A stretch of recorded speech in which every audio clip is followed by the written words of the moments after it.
I caught my partner cheating on me for the second time. So I cheated back, and I don't regret it one bit. I, F27, had just gotten back home after traveling 400 miles to visit family. It was my birthday and my partner, M27, had his birthday 2 days before me. I got him a vinyl album of one of his favorite bands, and it was an album I knew for sure he didn't have. When I got home, I gave him my gift. He didn't give me anything. It's whatever though. The house was clean though, so I'll take that as a plus. 2 hours later, I'd gotten settled and then decided to take a tab of acid because, as the song goes, it's my birthday and I'll trip if I want to. He ended up going to bed early, so I was left unsupervised. I ended up dropping my phone in the toilet in the middle of a phone call, so while my phone sat in rice, I used his phone to call my friend back. He's got a different type of phone than I do, and I'm not used to the controls, so while I was looking for the phone app, I saw he had the Kik app, and my personal experience has proved to me that nothing good ever happens on Kik. I open it up and see several conversations of him and random men sending each other videos. This is the second time I've caught him doing this. After the first time, he said he deleted the app, and he should have known better and swore he wouldn't do that again. And I was stupid enough to believe him. I ended up crying to the point of acute dehydration, and it didn't help that in my distraught state, I drank nearly 3/4 of a handle of flavored vodka. The next day, with a hangover the size of Greenland, I went back home. I couldn't stay there any longer. 5 years. 5 years together now just feel wasted. I told my good friend that we've known for years. He invited me over to his place and made me brunch. That was the first time in over a year someone has cooked for me. I felt like Chihiro from Spirited Away eating those rice balls. After brunch, we smoked a good amount of weed, and I was able to laugh for the first time in 2 days. But that said, there was still a good amount of crying. My friend asked me if I was going to end things, and I told him I didn't really know at this point. I'm not one to just end things out of impulsive anger. But we kept talking, and the more we did, the more I came to grips with just how awful my partner's behavior toward me was, and after a while I just got used to tolerating it. The fact that he was a mean drunk, that he constantly complained I was never intimate with him when he never took the effort to make me feel good about myself, much less take me on an outing that I didn't have to plan. And well, I guess the final topper on the shit cake came from finding out about his unfaithfulness on my birthday after he couldn't be bothered to even do anything nice for me. So a cry session turned into a make-out session, which turned into a naked cuddle session. And after looking and feeling like a half-dead possum for 2.5 days, it felt good to be alive again, to feel wanted, to feel valued, and to feel beautiful for the first time in a long time. I know 2 wrongs don't make a right. I know now I'm as bad as my partner is, but I don't regret it. I'm going back over to my friend's house on Monday night so I can return the favor and cook for him, and I'm really looking forward to it. Story 2. Bouncing between hope and anger. My wife and I have been married for almost 23 years, 27 years together. Last year was tough on us both, being isolated from friends and family. She became unhappy with our lifestyle, which turned into becoming unhappy with our relationship. We both went through a small depression in the fall and drifted apart. She started a new full-time job in November. She's a very friendly person, and one of her male coworkers interpreted that as being interested in him. He had been single and alone for 3 years. He began flirting with her.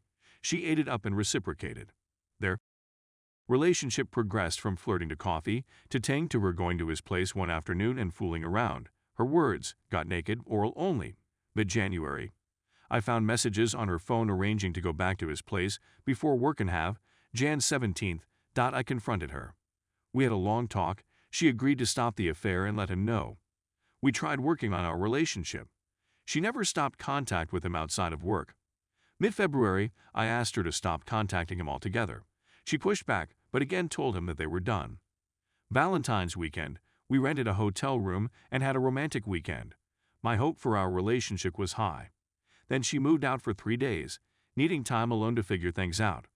She came home on Friday, saying she wanted to stay married but continue the affair. I compromised my boundaries, saying no to the affair but allowing them to stay in contact, but not meet outside of work. Fast forward to 2 weeks ago. She says she loves me, but is not in love with me. She's in love with him. She wants her independence and to explore their relationship. She moved out March 13th. We've been in frequent contact, kids, selling house, etc. She texts every day, sets up coming over, sends hearts emojis. I still love her and want her to come home, with conditions of course. But I'm angry at her for not wanting to fight for a 27-year relationship, not putting us first. I don't want to be the backup plan, but I get happy every time I get a text or a call or see her. She says she wants to stay friends, but I can't be friends with someone who hurt me so much. But I want to give her time and to want to come home. Am I being a chump here? Update. Thanks for all your helpful comments and the few less than helpful ones. I have spoken with a lawyer. He suggested not applying for a divorce yet. I would either have to prove infidelity to a court standards or have her sign an affidavit admitting to the affair.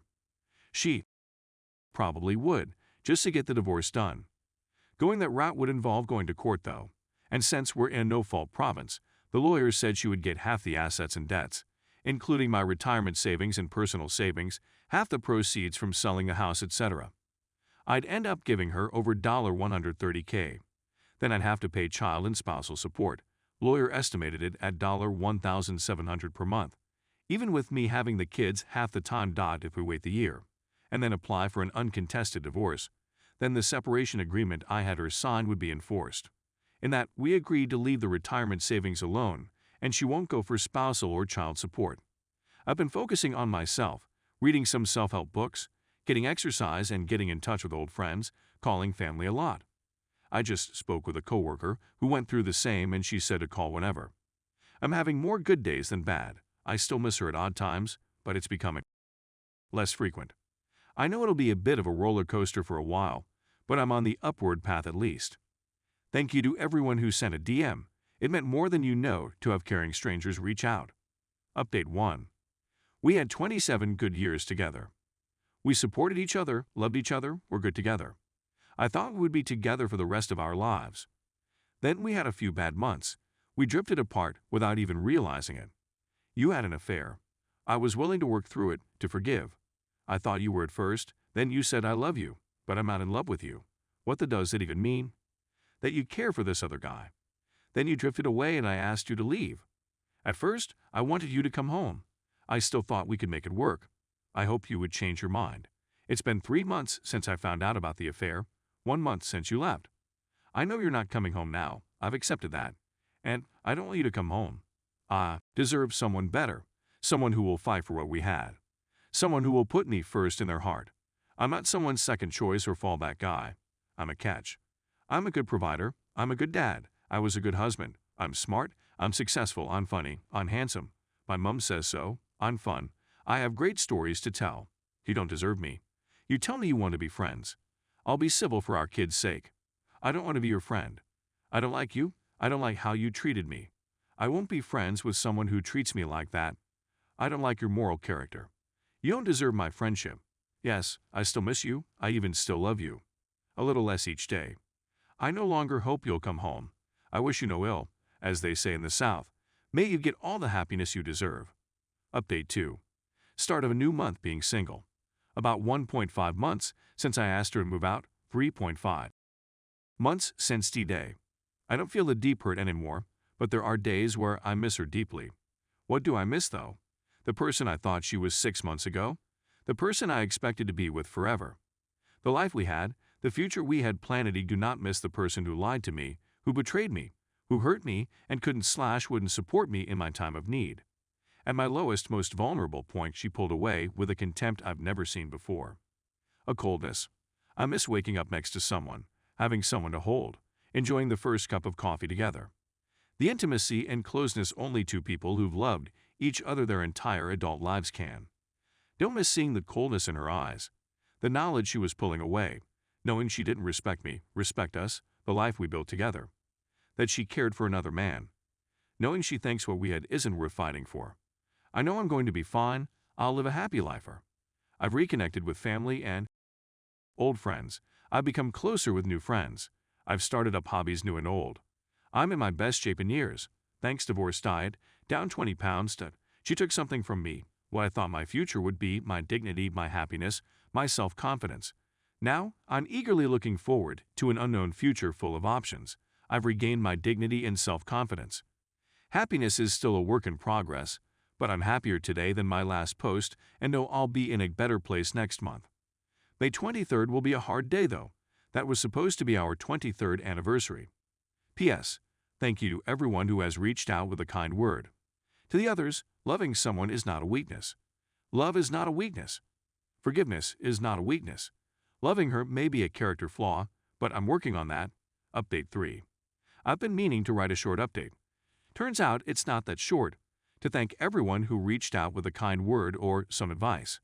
Quick recap I found out my STBXW was having an affair with a co-worker on Jan 24th. I thought we could try to fix things. Mid-February, she told me she wanted to stay married, but continue the affair. Have an open marriage. I told her that wasn't an option. She agreed to stop the affair. We tried to work things out. I started therapy. She stayed in touch with AP. I suspect she continued the affair. I'd never asked. Don't care at this point. Be very surprised if she didn't. I asked her to move out in mid-March. She's got her own place now. Our youngest son, 16-yo, is spending his time 50-50. Our oldest son, 20-yo, has spent some time there, but is mostly with me. The dog goes with our youngest, so is 50-50. The first time the boys went over to stay was a rough week, but it's gotten easier now. Even during their week with her, the boys come to my place to play a game with a group of friends on Tuesdays and Fridays. I expected a couple rough days recently. Our anniversary was May 23rd. I spent it camping and boating with some friends. Drank enough to forget things, not my normal coping mechanism, thought it appropriate that day. What made the day even easier was I found out she had planned a dinner with her AP and our kids. My anger at that made getting through the day a lot easier. Her birthday was this past weekend. I expected it to be rough, but it wasn't. She wasn't in my thoughts much. I spent the day hiking with a lady I'm seeing. Got lost a little bit, but had a really great day. My STBXW came over today to pick up the dog. She mentioned that no one from my family wished her a happy birthday, was on the verge of tears. I was sorely tempted to offer a hug, but remembered that she chose this. This is one of the consequences of her actions. Not sure the point of this post, other than an update and a thank you.